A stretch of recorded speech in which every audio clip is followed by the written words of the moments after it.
What's going on, everybody? It's chore time. I got a new mic. I found the setting in my iPhones that'll stabilize the camera, so hopefully it's not as shaky as the other videos were. But yeah, let's go ahead and get this vlog going. I recently saw a comment in one of the videos I posted asking, what about the hawks and owls? Well, that is the reason why I have guardian geese, because they protect the girls in that sense from hawks and owls.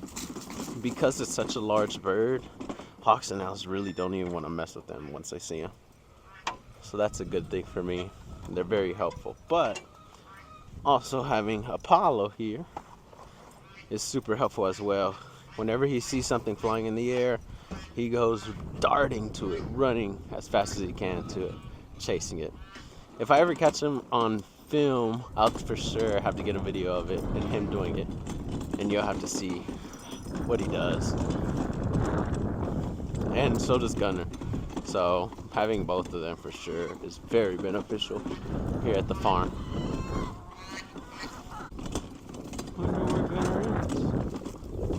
I don't see Gunner. There he is. What's up, Gunner Warner? What's up, Apollo? I didn't even say what's up to you. What's up, handsome? Oh my gosh, you have so many of these seeds on you. Not too shabby out here. Nice breeze going. It's not too hot. The weather feels very nice. I cannot complain. I guess I can tell y'all about how I even got into farming. That'll be a nice story time. Well, the way I got into farming is kind of weird. Not weird, but it's pretty interesting in my opinion. I like to say God gave me the chicken. You know, how did I get into farming chickens? Well, God gave me the chicken. But no, before I got into chickens, I was actually growing a couple of vegetables, and I just found it so unique and so interesting knowing that I can grow my own food. And after just growing a couple vegetables, a couple fruits, and a couple vegetables, I was asking myself, well, what else can I do? Yeah, of course, in a backyard. And that's whenever I found backyard chickens. And interestingly enough, I was already looking into getting some birds.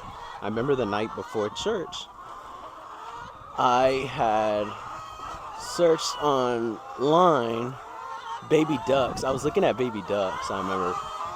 But the night before, because I had wanted an animal, I've always wanted an animal, some type of pet. And so I was looking at ducks, but the next day was Easter Sunday. So I went to church on Easter Sunday, and one of the church moms was giving out baby chicks to all the kids. She had bought baby chicks from Tractor Supply and brought them all to the kids and gave every single kid a baby chick that was at church, me included. So after a little bit of some convincing, I convinced my mom to let me keep the baby chick, and I had no idea or no clue on how to even take care of a baby chick. So the first thing I did was hopped on YouTube and Googled how to take care of a baby chick. And there it began. I learned from a bunch of videos once I'm interested in something, what's crazy is I would just go in a loophole of videos after videos after videos, just really trying to learn and understand this. And so that's what I did, and I just really started to beginning to understand chickens. And so I began following people that raised chickens, that had gardens and everything, and I ran into a man named Justin Rhodes. And Justin Rhodes would essentially do vlogs of him and his family that lived on a farm where they were producing their own food, their own meat, and their own eggs, everything. And it was so intriguing to me, and I really liked it. They just did daily vlogs, essentially, of what they did. I loved it. I watched it almost every day. And it really inspired me, and it really made me decide kind of then and there that, like, that's the lifestyle I want. That's the lifestyle I want to build. I don't know. I don't know. As a kid, I just found it so intriguing, and I really wanted to live that life, live on a farm.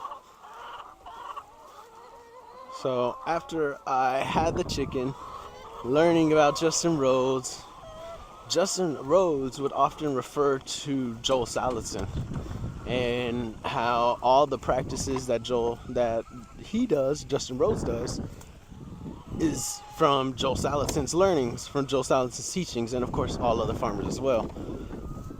But so then that's whenever my journey into Joel Salatin began as well. Joel Salatin is the grandfather of pastured poultry. His dad and him created the idea of raising animals on pasture pretty much year round, and how it really helped the soil and a lot of super beneficial stuff. It transforms lands whenever you start to move chickens and animals on pasture, and whenever you start getting into multi-grazing with different species, such as them learning that they can have cows in a paddock right in front of chickens, like right here, and then they will move the cows up another paddock, and right behind the chickens will follow. The chickens will then break down the cow patties, eating the fly larvae that go inside of the cow patties, but also breaking up the cow patties as well. So then the cow patty isn't just in one area. It'll be spread out throughout the whole little spot that it's in, because the chickens will be digging, trying to find that fly larvae. So, yeah, but you can also do it with pigs, sheep, and a bunch of other stuff. A bunch of other animals.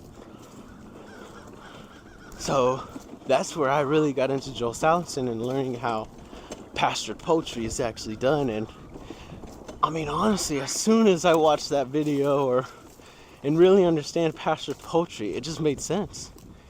So I knew that was the way that farming is supposed to be done.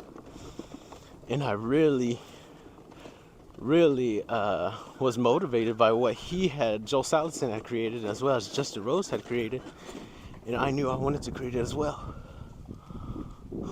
So, of course, having the chicken, after raising it and everything, I raised it to about 6 months, and it started producing eggs.